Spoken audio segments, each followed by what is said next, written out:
할렐루야. 10월 12일 목요일입니다. 잠언 말씀 7장 1절부터 끝절 27절까지 말씀을 읽고 은혜 나누도록 하겠습니다. 내 아들아, 내 말을 지키며 내 계명을 간직하라. 내 계명을 지켜 살펴 내 법을 네 눈동자처럼 지키라. 이것을 네 손가락에 매며 이것을 네 마음판에 새기라. 지혜에게 너는 내 누이라 하며 명철에게 너는 내 친족이라 하라. 그리하면 이것이 너를 지켜서 음녀에게 말로 후리는 이방 여인에게 빠지지 않게 하리라. 내가 내 집 들창으로 살창으로 내다 보다가 어리석은 자 중에 젊은이 가운데에 한 지혜 없는 자를 보았노라. 그가 거리를 지나 음녀의 골목 모퉁이로 가까이 하여 그의 집 쪽으로 가는데 저물 때 황혼 때 깊은 밤 흑암 중에라. 그때에 기생의 옷을 입은 간교한 여인이 그를 맞으니 이 여인은 떠들며 완악하며 그의 발이 집에 머물지 아니하며 어떤 때에는 거리 어떤 때에는 광장 또 모퉁이마다 서서 사람을 기다리는 자라. 그 여인이 그를 붙잡고 그에게 입맞추며 부끄러움을 모르는 얼굴로 그에게 말하되 내가 화목제를 드려 성혼한 것을 오늘 갚았노라. 이러므로 내가 너를 맞으려고 나와 네 얼굴을 찾다가 너를 만났도다. 내 침상에는 요와 애굽에 무늬 있는 이불을 폈고 모략과 침향과 계피를 뿌렸노라. 오라, 우리가 아침까지 흡족하게 서로 사랑하며 사랑함으로 희락하자. 남편은 집을 떠나 먼 길을 갔는데 은 주머니를 가졌은즉 보름날에나 집에 돌아오리라 하여 여러 가지 고운 말로 유혹하며 입술에 호리는 말로 꿰물어 젊은이가 곧 그를 따랐으니 소가 도수장으로 가는 것 같고 미련한 자가 벌을 받으려고 쇠사슬에 매이러 가는 것과 같도다. 필경은 화살이 그 간을 뚫게 되리라. 새가 빨리 그물로 들어가되 그의 생명을 잃을 줄을 알지 못함과 같으니라. 이제 아들들아, 내 말을 듣고 내 입의 말에 주의하라. 네 마음이 음녀의 길로 치우치지 말며 그 길에 미혹되지 말지어다. 대저 그가 많은 사람을 상하여 엎드러지게 하였나니 그에게 죽은 자가 허다하니라. 그의 집은 수올의 길이라 사망의 방으로 내려가느니라. 아멘. 자, 지난 시간에 이제 지혜를 배웠음에도 불구하고 실수를 하는 경우 중에서 그 중에서 이제 음란의 죄, 간음의 죄에 빠지는 것을 예로 상황 설정을 해놓고 그러면 안 된다. 그 결말이 아주 비참하다. 모든 것들을 다 잃어버리게 된다. 너도 한번 생각해봐라. 그것은 어리석은 일이 아니겠느냐. 이제 그렇게 말씀해 주시는 말씀을 우리가 묵상을 했었는데 오늘 7장 말씀은 우리 어저께 묵상했던 말씀이 아주 더 구체적인 실례를 들어서 어떤 젊고 어리석은 사람이 유부녀와 간음을 하는 그 상황에 대해서 설명하고 있습니다. 자, 한번 말씀을 들어볼까요? 자, 말씀에 보니까 이 지혜자가 자기 집에서 창밖으로 우연히 뭘 보았습니다. 우연히 보니까 창을 활짝 열어놓고 얼굴을 내밀고 본 게 아니고요. 살창으로, 그러니까 창문 그 창살 틈으로 본 것이죠. 우연히 뭘 봤는데 뭘 봤냐면 어떤 젊은 사람이 길거리를 걸어가는 걸 봤어요. 어떤 젊은 사람이. 그런데 그 젊은 사람을 어리석은 자다라고 표현하고 있어요. 딱 봤는데 얼굴에 어리석은 사람이라고 썼습니까? 그건 아니에요. 외모로 사람 판단하면 안 됩니다.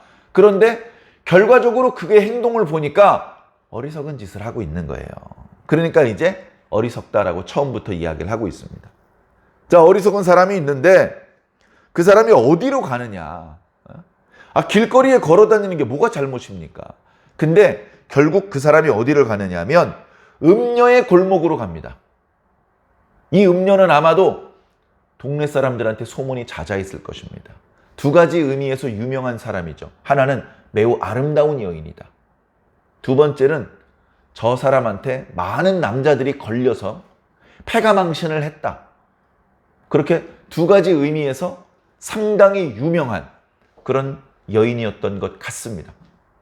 그래가지고 이거리 저거리 기웃기웃 하는데 그 음녀의 골목에는 아름다운 등도 매달려 있고 여러 가지로 꽃이 피는 나무도 있고 이거 기웃기웃 구경을 하러 나가는 것이죠. 그런데 말씀을 보면 점점 거리를 지나 음녀의 골목에서 그녀의 집 쪽으로 점점점 큰 함정으로 가까이 가고 있습니다. 큰 구덩이로. 위험해요. 구덩이 같은 곳에 이렇게 하수도 공사할 때도 맨홀 뚜껑 열어놓으면 거기 작업자들이 들어가면 밖에서는 안 보이니까 깜빡 실수로 거기 빠지거나 하면 안 되기 때문에 반드시 울타리를 쳐놓고 들어가게 되어 있습니다. 근데 이 음녀의 집에는 울타리가 없어요. 아무나 다 들어갈 수 있습니다. 앞부분에 묵상하는 말씀에도 그런 말씀이 있는데요. 그 집 근처로 가지 마라. 그 골목에도 얼씬거리지 말아라. 이렇게 교훈해 주시고 계시거든요. 근데 이 어리석은 자가 기웃기웃하면서 그쪽으로 갑니다. 그쪽으로 갔더니 마침 그때가 언제예요? 저물 때. 해가 떨어졌어요. 해가 떨어졌는데 뭐가 안 떠? 달이 안 떠. 저물 때, 황혼 때, 깊은 밤 흑암에. 그러니까 어떻습니까? 어둑어둑하니까 이 젊은 청년이 지나간 줄 사람들이 잘 모르겠죠. 지혜자의 눈에 보인 거예요. 아마 보는 사람이 또 덜어 있을 겁니다. 달이 안 떠서 어둑어둑하지만. 자, 이제 어둑어둑하니까 더 담대하게, 위풍당당하게 음녀의 집으로 갑니다. 그랬더니 이 음녀가 버선발로 뛰어나오는 거죠. 음녀가 버선발로 뛰어나오는데 아주 화장을 하고 아주 예쁘고 귀엽게 걸음걸이도 아주 그리고 목소리도 옷차림도 한 번에 남자의 시선과 이목과 마음을 훔쳐갈 수 있게. 그리고 이제 여자가 나오는데, 자, 이 여인은 어떤 여자냐? 자, 10절에 보니까 그 여자가 기생의 옷을 입고 있어요. 그냥 현숙한 평범한 여자의 그런 검소한 옷이 아니에요. 기생의 옷, 가장 화려한 옷을 입고 있습니다. 가장 화려한 옷. 그리고 얼른 봐도 뭔가 직업적으로 남자를 상대하는 것 같은 그런 옷을 입고 있는 거예요. 아무리 이뻐 보여도요, 여성분들 이런 옷은 좀 피하는 게 좋습니다. 너무너무 입고 싶으면 아무도 없는 방에서 혼자 입고 거울 보고 벗어놓으시기 바랍니다. 자, 그런 옷을 입고 뛰어나와서 맞이하는데 간교한 여인이라고. 자, 이 여인은요, 마귀가 아니에요. 이 여인도요, 그냥 사람이에요. 어떤 사람? 이미 음란에 쪄들어 있는 사람. 간음죄에 쪄들어 있는 사람. 성욕의 노예가 되어 있는 사람이에요. 그러다 보니까 누군가의 사주, 누군가의 명령에 의해서 이런 행동을 하는 게 아니고요. 스스로 이렇게 행동을 하는 거예요. 스스로. 사람은요, 죄를 지을 때 자발적으로 정말 적극적으로 합니다. 지금 그런 죄의 한 단면을 보여주고 있는 거예요. 자, 이 여인은 어떤 여인인지 11절에 떠들며 완악하며 그의 발이 집에 머물러 있지 않으며. 여자는 어디 있어야 됩니까? 집 안에 있어야 돼요.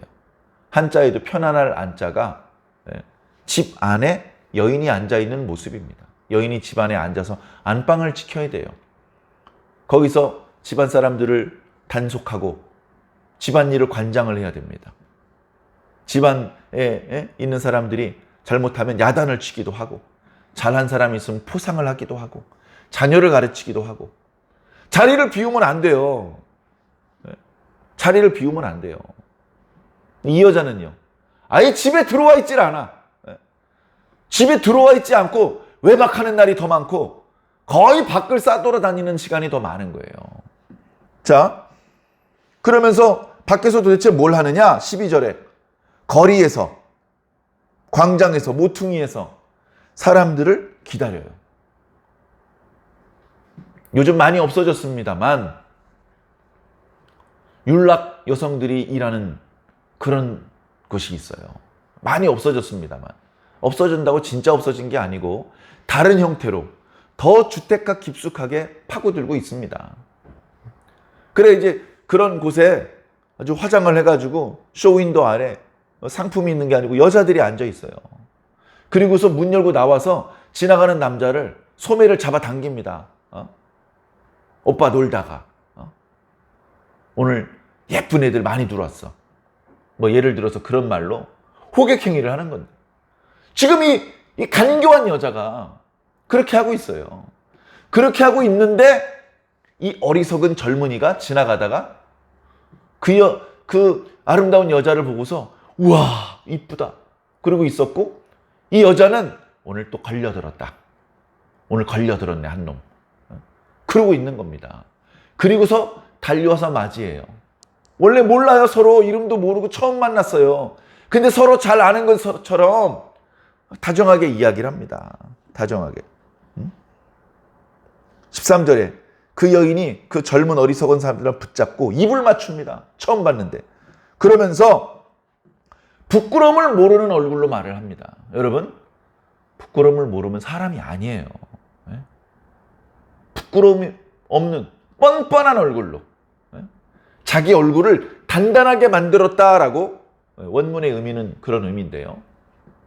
뻔뻔한 고개도 못 들 그런 상황인데 얼굴을 빤빤히 들고 상대방을 이제 말로 구워 삼는 겁니다.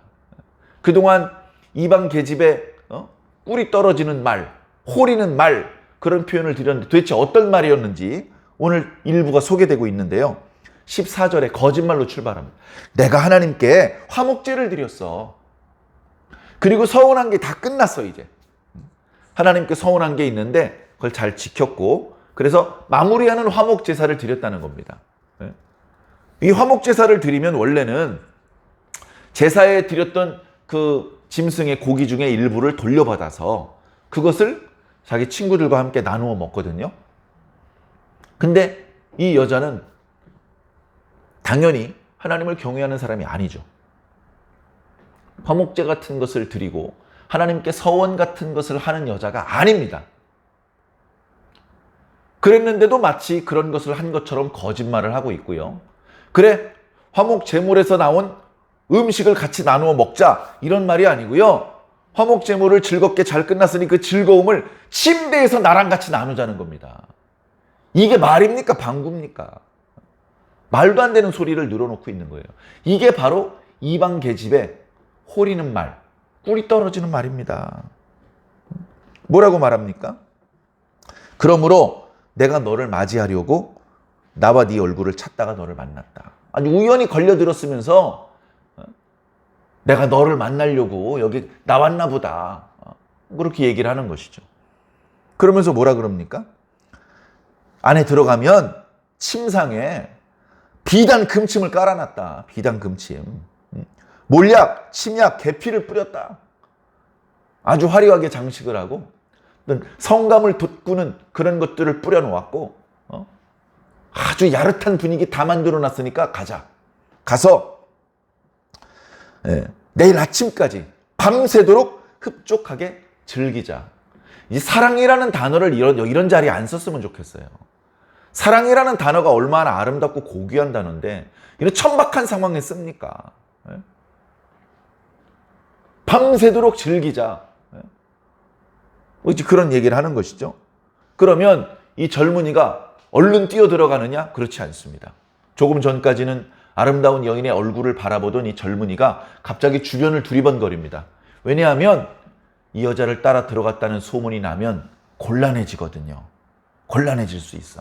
이 여자 유부녀인데 내가 이 여자 집에 들어가는 걸 사람들이 보면 내가 이제 사회생활을 끝났는데 그러니까 이 여자가 뭐라고 말합니까? 남편은 먼 길을 떠났어. 그래가지고 돈을 많이 가지고 나갔기 때문에 보름날이나 돌아와. 지금은 금음이잖아. 15일 후에 돌아와. 15일 후. 남편한테 걸릴 염려가 없어. 그리고 봐봐. 지금 금음이라 달도 안 떴지? 사람들도 네 얼굴 못 알아봤어. 그래서 누가 너가 여기 들어왔다고 고발할 사람도 없어. 너는 여기 거리 나온 적이 없다고 발뺌을 하면 돼. 이런 거 알려주는 거예요, 지금. 이게 하나님께 서원제사 드린 거랑 무슨 상관입니까? 자, 그렇게 꿀 떨어지는 얘기를 합니다. 그렇게 하니까 어떻게 됩니까? 22절에 젊은이가 곧 그녀를 따라 들어갔다. 곧, 이 무슨 뜻이냐면요, 마지막 남아있는 경계심, 그게 무너진 거예요. 그게 와장창 무너졌어요. 그럼 빨리 들어갑시다. 들어간 거예요. 그런데 지혜자가 창살로 그 어리석은 사람이 음녀의 집에 끌려 들어가는 것을 보는, 힘에 의해서 안 들어가려는데 그냥 억지로 완력에 밀려 들어간 게 아니고 자기 발로 들어갔다니까요. 자기 발로 들어간 거예요. 에덴 동산에서 선악을 알게 하는 나무 열매 안 먹으려고 버둥겼는데 뱀이 하도 힘이 강해가지고 아담의 입을 벌리고 여자의 입을 벌려 입에다 집어넣은 게 아니에요.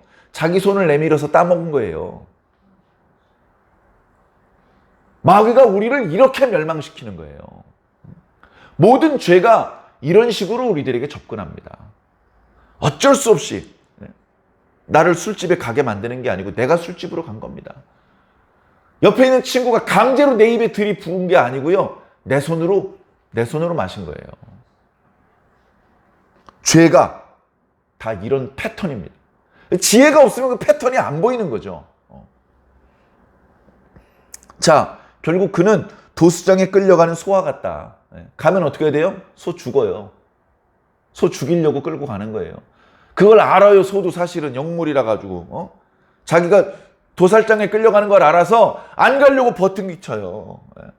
미련한 소는 성큼성큼 위풍당당하게 갑니다. 도살장으로. 이 젊은이가 그렇게 위풍당당하게 음녀의 집에 들어가고 있다니까요. 가면 죽어요. 어리석은 자가 벌을 받으려고 쇠사슬에 매이려고 스스로 뛰어 들어가는 것. 필경은 어떻게 되느냐? 사냥꾼에 잡힌 노루처럼 못 빠져나와요. 화살이 간에 찔렸어. 복구가 불가능하다니까요.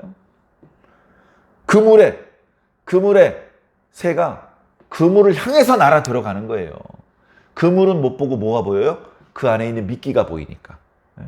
어렸을 때 참새 잡으려고 쌀게 해놓고서 소쿠리 뭐 그런 거 하지 않습니까?